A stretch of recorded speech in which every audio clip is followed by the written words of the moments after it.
مولاي صل وسلم دائما أبدا على حبيبك خير الخلق كلهم. بسم اللہ الرحمن الرحیم. ام لم ينبأ بما في صحف موسى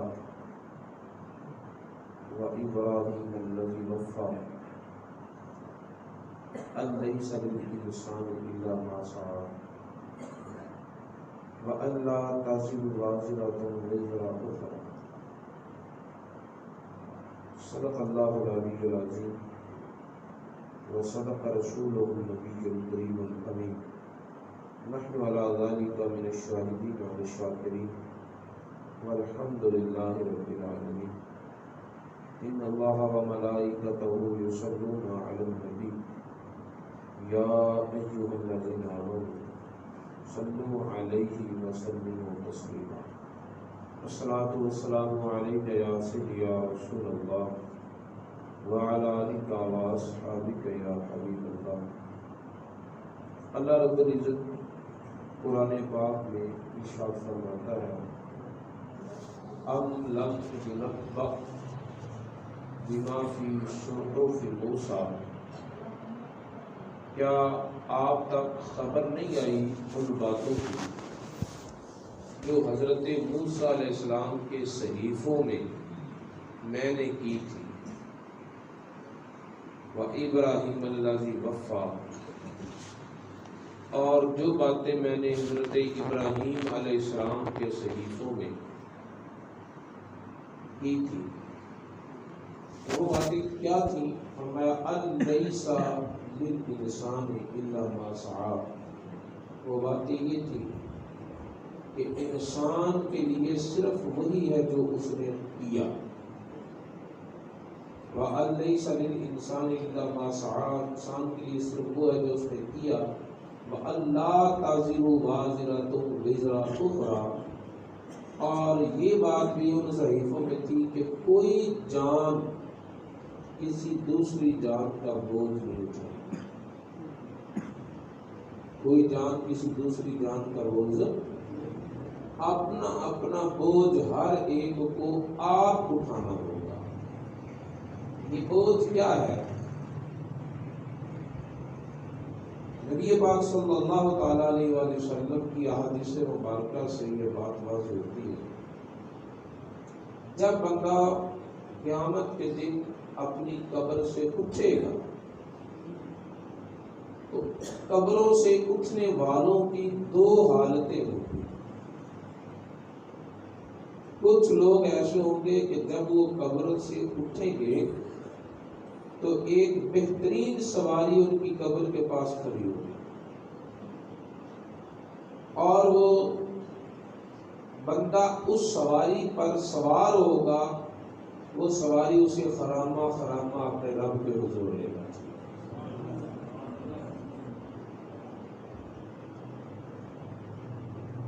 وہ سواری کیا ہوگی؟ وہ سواری اس کے نیک اعمال ہوگی جو کہیں گے کہ اے بندے دنیا پر ہم تجھ پہ سوار رہے، آج تو ہم پہ سوار ہو. دنیا پر ہمارا بوجھ تجھ پہ تھا، آج تیرا بوجھ ہم اٹھائیں گے. ادھر نماز اسے اٹھانے کے لیے تیار ہوگی، ادھر روزہ اس کو سہارا دینے کے لیے تیار ہوگا، ادھر قرآن کی تلاوت اسے اپنی طرف کھینچے گی کہ میں تجھے لے کر چلتی ہوں رب کی بات. صدقہ و خیرات کہیں گے ہم تجھے خدمت کرتے ہیں لے کے چلیں گے. اور اسے پتہ بھی نہیں چلے گا کہ قبر سے لے کر اللہ کی بارگاہ تک کا سفر میں نے کیسے طے کیا. دوسری طرح کے وہ لوگ ہوں گے کہ جب وہ قبر سے اٹھیں گے تو بد شکل اور بہت ہی ڈراؤنی صورتیں اس کے اوپر سوار ہو جائیں گی اور اس کے منہ کو، اس کی باچھوں کو پکڑ کر کھینچے گی جیسے لگام کھینچتے ہیں جانور کی. اور اسے مار مار کر ہمکائیں گی کہ چل تو چل آگے چل، اور اس سے چلا نہیں جائے گا۔ وہ پوچھے گا تم ہو کون جو آج مجھے اس طرح ستا رہے ہو؟ تو وہ کہیں گے ہم کوئی باہر سے آئے ہوئے نہیں ہیں، ہم خود تیرے کمائے ہوئے اعمال ہیں، ہم تیرے عمل ہیں، تو نے ہمیں کمایا ہے، تو نے ہمیں کیا ہے۔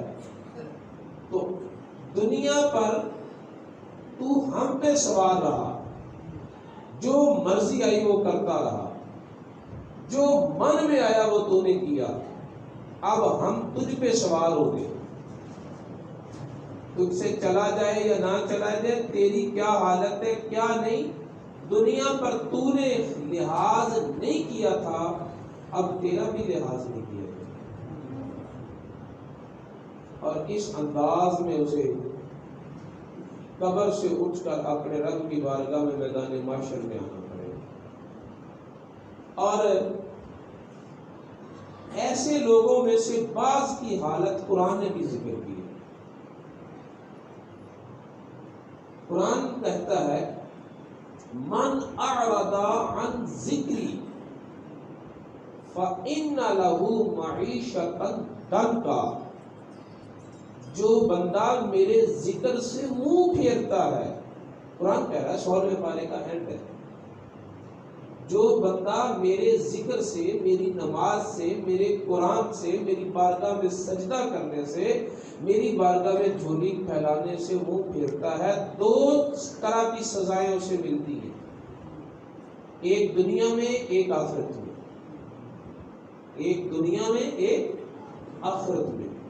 دنیا میں سزا اسے یہ ملتی ہے کہ اس کی روزی تنگ ہو جاتی ہے، فَإِنَّ لَهُ مَعِيشَةً ضَنكًا، اس کے ہزاروں روپے کمائی ہوتی ہے لیکن وہ تنگی کا شکار رہتا، روٹی نہیں پوری ہوتی، لاکھوں آئے لاکھوں گئے پر روٹی نہیں پوری ہوئی۔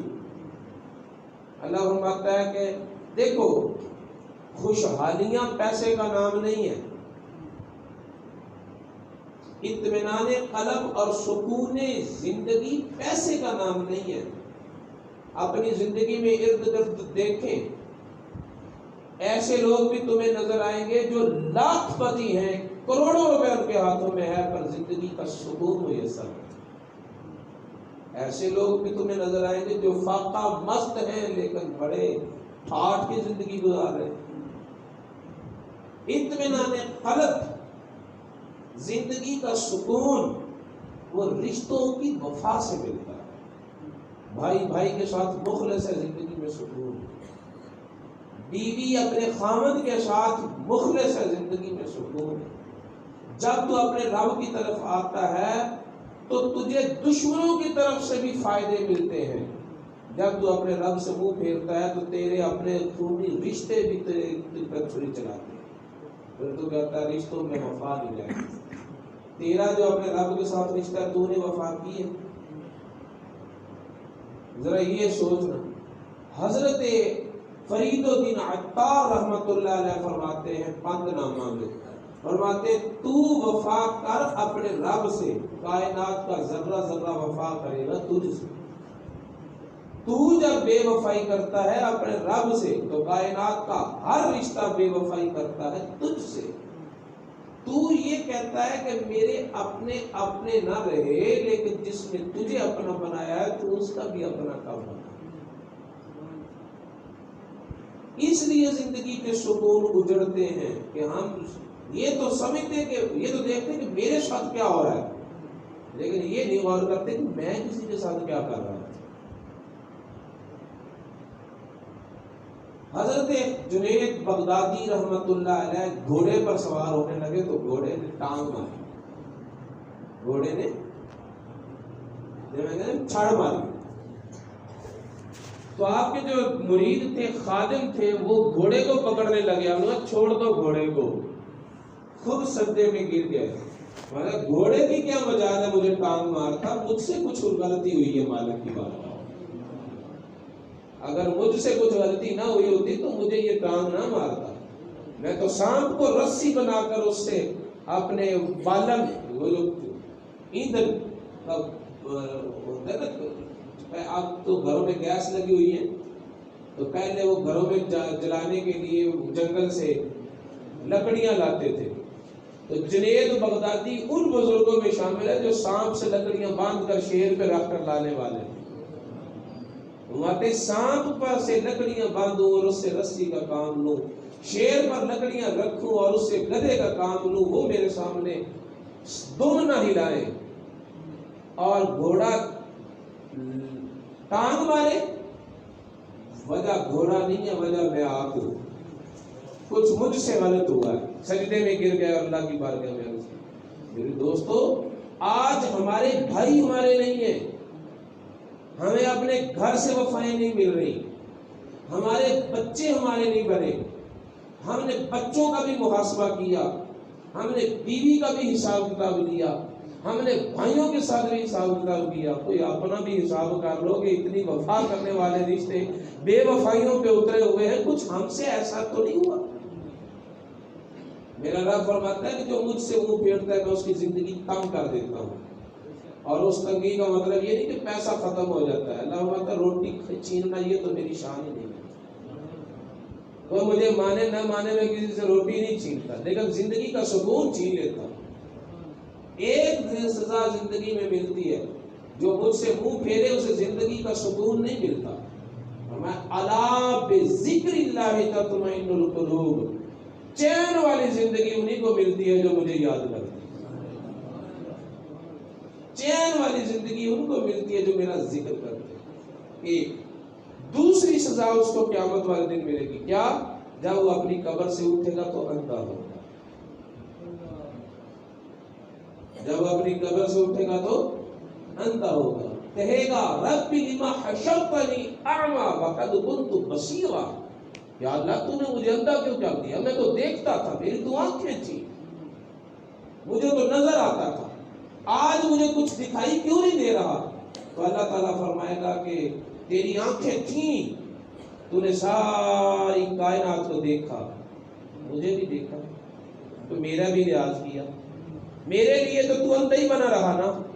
تو چونکہ میری دی ہوئی آنکھوں سے تو نے مجھے نہیں ملحوظ رکھا، تو آج میں نے تجھے اندھا اٹھایا. تو میرے دوستو، آؤ اپنے رب کے ذکر کی طرف، آؤ اپنے رب کی یادوں کی طرف، آؤ اپنے رب کے حکموں کو ماننے کی طرف آؤ. اگر تم اللہ تعالیٰ سے بھاگ کر موت سے بچ سکتے ہو تو بھاگ جاؤ، جہاں تک بھاگنا ہے موت سے بچو. کہ میں تمہیں کیوں مرنے کی طرف بولوں؟ اگر تم اس بارگاہ سے بھاگ کر کوئی اور تمہیں زندگی کا سہارا اچھا ملتا ہے تو جاؤ لے لو، مجھے کوئی تکلیف ہے؟ مجھے کوئی تکلیف نہیں. لیکن مجھے اتنا پتا ہے کہ اس بارگاہ کے علاوہ کوئی بارگاہ ہے نہیں جو تمہیں سہارا دے. اس نے تو خود کیا، یا معشر الجن والانس ان استطعتم ان تنفذوا من اقطار السماوات والارض فانفذوا. اور جنوں اور انسانوں، اگر تم بھاگ کر زمین آسمان کے کنارے پھلانگ سکتے ہو، جاؤ چلے جاؤ، تمہیں چھٹی. بھاگنا چاہتے ہو، میرے پاس آنے میں تمہیں پریشانی ہوتی ہے، نہیں آنا چاہتے تو چلو ٹھیک ہے بھاگ جاؤ. بھاگ سکتے ہو تو بھاگ جاؤ. لا تنفذون الا بسلطان. بھاگ کر زندگی بھر بھاگ کر جہاں پہنچو گے سلطنت وہاں بھی بیٹھی ہوگی. تم میری سلطنت سے نکل نہیں سکتے ہو. جب نہیں نکل سکتے تو بھاگنے کی ضرورت کیا ہے؟ میرے بھائی یہاں جتنے بیٹھے ہوئے ہیں، مسجد میں بیٹھے ہیں، بہت سارے چہرے مجھے ایسے نظر آ رہے ہیں کہ جن کو میں نے نمازوں میں نہیں دیکھا، جن کو میں نے نمازوں میں نہیں دیکھا. مجھے کسی کی طرف اشارہ کرنے کی ضرورت نہیں. جب میں ایسی باتیں کرتا ہوں تو سب سے پہلے میرا اپنا وجود میرے سامنے، مجھے بھی شرم آتی.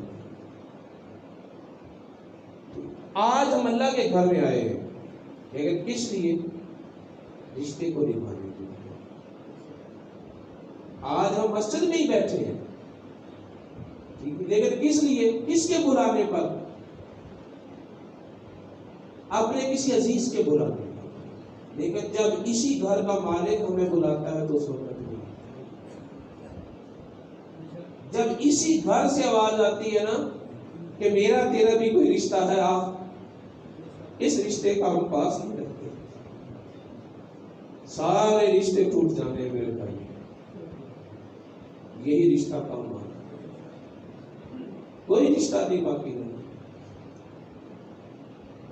میرا رب تعالیٰ ارشاد فرماتا ہے یوم الاخلاء یومئذ بعضهم لبعض عدو الا المتقون، قیامت کا دن ہوگا گہرے خونی رشتے ایک دوسرے کے دشمن بنے، لیکن صرف وہ رشتہ باقی رہے گا جس کی بنیاد تقویٰ پر، جو خدا کے لیے رشتہ جڑے گا، جو مصطفیٰ کے لیے رشتہ جڑے گا، وہ رشتہ قیامت کے دن بھی باقی رہے گا۔ لیکن جو یہاں تیرے بڑے گہرے دوست ہیں نا، وہ قیامت والے دن دشمنیوں میں بدلے ہوئے، جنہوں نے دشمنی پہ اتر آنا ہے ان سے اتنی وفا، اور جن سے نے پھر آ کر تجھے سہارا دینا ہے اس کی پرواہ نہیں۔ سوچو یارو، سوچو، پلٹ آؤ۔ اب ہم جتنے یہاں بیٹھے ہوئے ہیں، میں اپنے آپ پہ غور کرتا ہوں، آپ اپنے آپ پہ غور کرتا ہوں۔ اس مالک سے بھاگتے بھاگتے ہم نے زندگی کی کتنی بہاریں گزاری، کالے تھے سفید ہو گئے، ہمارے کانوں میں مسلسل آواز پڑ رہی ہے، یا حی علی الصلاۃ، آجا نماز کی طرف، حی علی الفلاح، آجا کامیابی کی طرف، یعنی تو اس سے جان چھڑا رہا ہے، لیکن وہ پھر بھی بار بار کہہ رہا ہے آجا میں تجھے کامیاب کر دوں،